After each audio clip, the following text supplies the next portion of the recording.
समस्त यात्रा कमिटी बैठक माध्यम शपथ नेलु कि आम द्वारा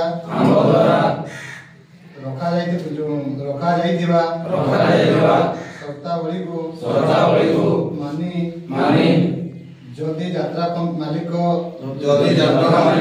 आम सह आलोचना करती आगामी दिन में देवगढ़ जिले में यात्रा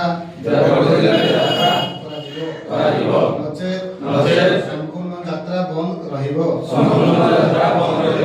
आज देवगढ़ जिलार उपस्थित थिबा यात्रा कमिटी माने शपथ नेलु कि यात्रा कमिटी महासंघ देवगढ़ जिलार समस्त नीति नियम मानिबो ओ समस्त कमिटी मानक मध्यरे भाईचारा सृष्टि करी एकत्रित होई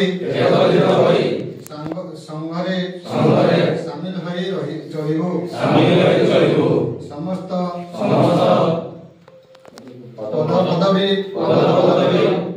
मर्यादा रखी काम करिबो। ओ यात्रा कमिटी महासंघ ओडिशार नीति नियम